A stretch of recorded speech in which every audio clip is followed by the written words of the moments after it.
This is video number 3 in my Claude AI series. In the first video, I just went you through explaining what is Claude. And in the second video, we learned how to prompt. So today I'm showing you one of Claude's most powerful and underrated feature, file uploads. You can see this is the documentation. I will provide the link in the description of the video. Uploading files to Claude. There are different supported file formats. You can see here. I will be showing you some of these in this video. Uploading a file to Claude is dead simple. You can just go to this UI here. You can see this plus icon here. You can just click it, and from here you can say add files or photos, and you can even take a screenshot and so on. But before going into it, I just want to mention you that there are some of the limitations also here, so that you already know from the very beginning, right? The file size will be 30 MB per file. Number of files is up to 20 files per chat, and the image dimensions is up to 8000 into 8000 pixels. Here is this main thing. If you notice something here, now we have this Sonnet 4.6 model by default being shown here in this free version. This was recently introduced, and before we had this Sonnet 4.5, but now we have this 4.6 Sonnet already by default. That is what I'm going to use here, and you can even do this extended thinking if you need, which think longer for the complex task. The first thing, let's go with summarizing a PDF, right? I will just drag one of the PDFs. You can even do drag and drop like this. You can also go to this plus icon, which I just mentioned, and add files or photos, and you can upload from your local computer. But here I'm just attaching one PDF file, and I will be going and asking some questions here. That means the prompt, right? I showed you in my previous video. If you write better prompts, you will get the better answer. I said here, I just uploaded a PDF report. Can you give me a 3-sentence summary of the main findings to the most important data points or statistics, and 3 any recommendations the report makes? I will just send it.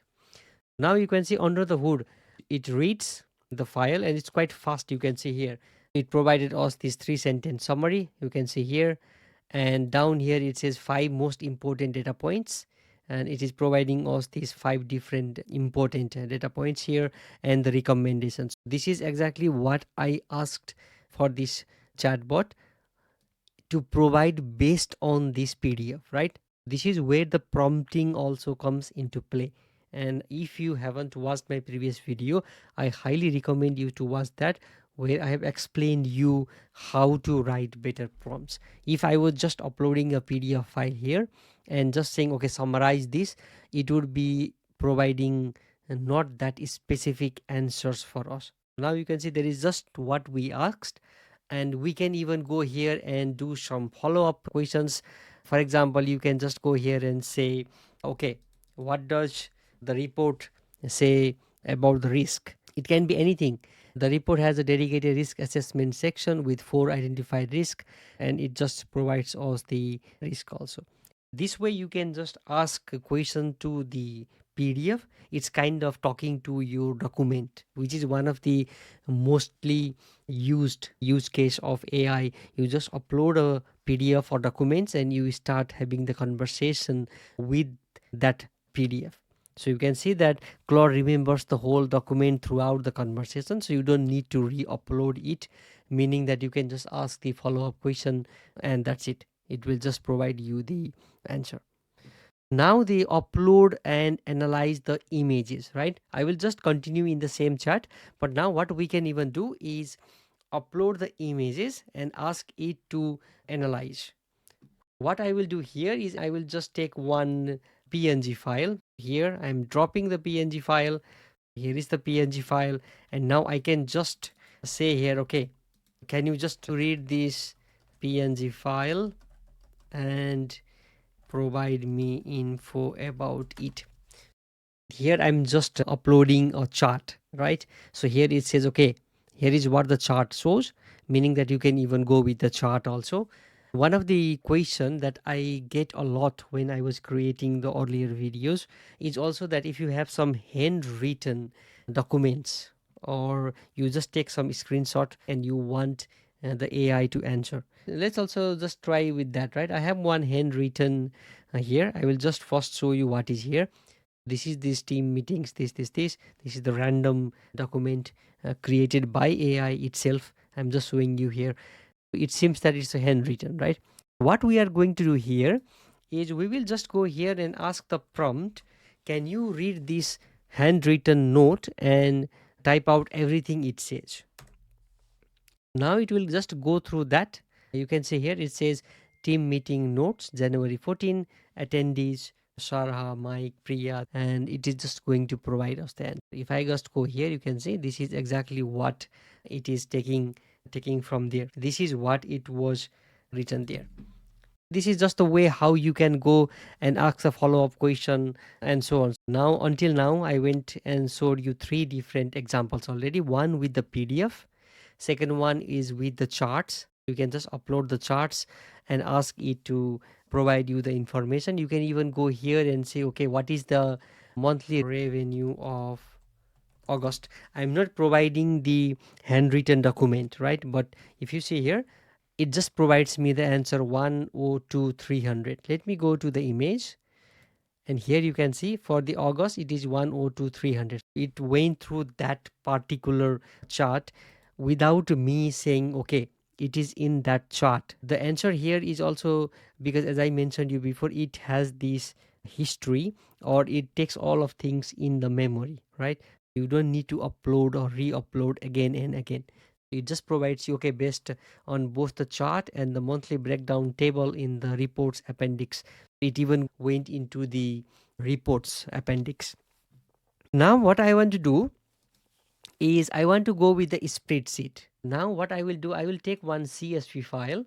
I will just drag the CSV file here, and this is where things get really powerful, because it can read the CSV files and Excel files and then use its built-in code execution to actually run calculations and create the charts on top of it. I will just write a prompt here. So I just uploaded my sales data for the last 12 months. Can you tell me which month had the highest revenue? Calculate the average monthly revenue, identify any trends, create a chart showing the monthly trend.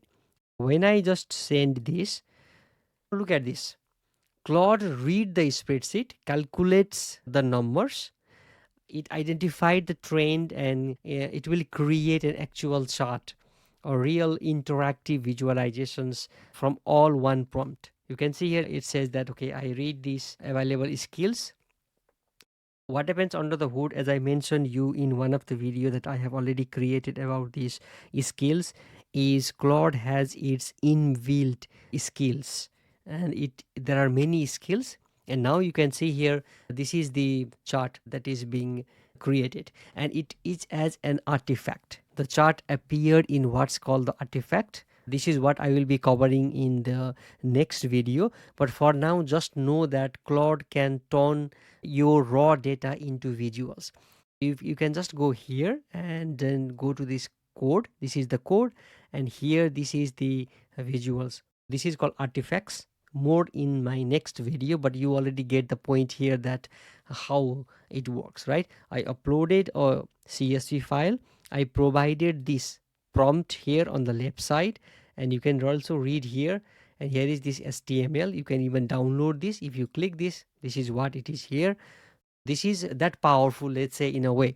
And what I can even do here is, let's continue the conversation with the follow-up questions. Which product category is growing the fastest, and are there any months where we lost money? You can just ask the question something like this. This is the magic of the file uploads combined with the Claude's execution. So you can see it provides me, okay, the full ranking by growth is this, retail is this, all sorts of things is being provided here. You can just go on and get insights from your documents. This is also really good and powerful functionality. And the fifth one, which I want to discuss here, is about comparing the two documents. This is one of the use case in enterprise also, where two files can be in the same attachment at once and two versions of a, let's say, contract. So two reports or two resume, whatever it can be. It is something a lot of people don't know, that you can upload multiple file at once into this channel. I have uploaded two versions of the contract, the original one and the revised one. And now I will be going and writing a prompt here. Here is the prompt. I uploaded two versions of a contract, the original and a revised version. Can you compare them and tell me what was changed? Were any new clauses added?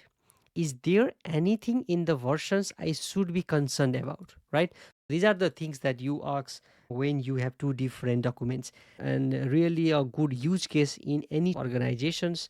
Also, that it is always challenging if the document is quite long to find exactly what has been changed, right? Because there can be some sort of contracts. And now it uses the skill. If I just click this, you can see here it says it has this doc skill. It used that skill. It extract the text from both documents, all right? And then it finds the difference between the two documents, and here is the full breakdown of every change. Now I can close this on the right side because this is the previous one. You can read in the full version here. Okay, what was changed? There are 6 areas with modifications. You can see it provides you these bullet points about what has been changed, and there is new clause also being added, things to be concerned about. A few of these changes deserves a closer look. It even provides you what you need to go here and then just do things here. This is incredibly useful for contracts, proposals, reports, or any situation where you need to spot what changed between the two versions. Let me recap. Today we learned that Claude can read PDFs, Word documents, spreadsheets, and many more, and answer questions about them in seconds. You learned it can see images, handwritten notes, charts, screenshots, even error messages also. If you have some error messages, for example, let me just drag one more error message things. I will drag it the error message here, and I will say, okay, what is happening here, just to show you that it also works with these error things, right? And run real calculations and even generate the charts, right? All of this is all for free. You can see it is explaining what is all the things happening in that particular error things. In the next video, I'm showing you about the artifacts. I already showed you one of the artifacts here, which appears on the top here. You can see, open the sidebar, and here you can see the artifacts, but I will be showing you in detail in the next video Claude's killer feature that most people don't even know exist. It turns Claude from a chatbot into a tool that builds working apps, interactive visualizations, and games right in your browser. It's wild, and it's all also in the free version of the Claude. Subscribe if you haven't already so you don't miss it, and I will see you in the video number 4.